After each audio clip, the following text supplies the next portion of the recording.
We are going to talk about KPIs and the questions you as a business owner need to ask yourself to develop your KPIs. KPIs, also known as key performance indicators, right? And you've got to have KPIs in place so that you have a baseline and you have a way of measuring what is working in your business, what is not working in your business. And you cannot get a business to the freedom stage unless you have KPIs in place.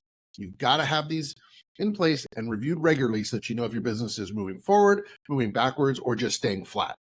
So here are the 7 questions that you want to ask yourself and answer as you're crafting your KPI system. So first, how often do you want to receive and review your KPIs? Daily, weekly, monthly, right? How often do you want to look at your KPIs? Number 2, what key positions and responsibilities do you want to measure?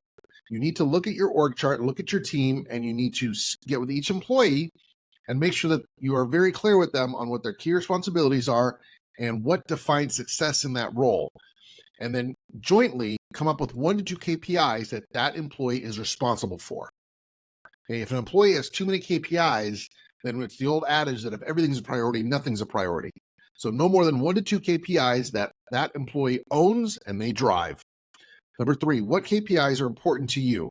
You need to understand what KPIs you need to be watching as a business owner, because there's a lot of KPIs for different business segments within your business.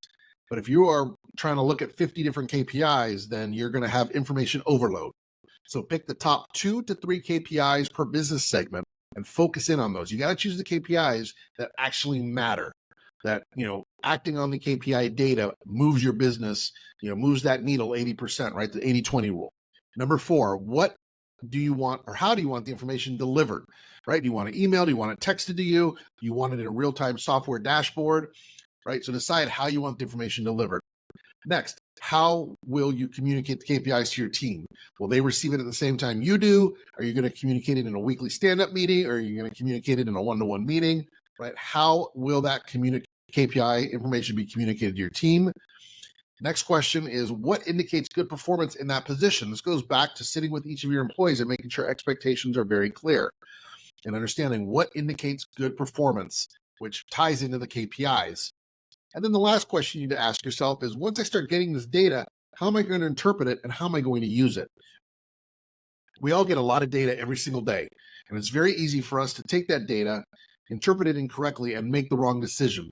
So you really got to slow down, look at the data, and decide, how can I use this data and how should I be applying this data to improve the situation? And once you do that, you'll start to see progress in your business. If you have questions on setting up your KPIs, send me an email.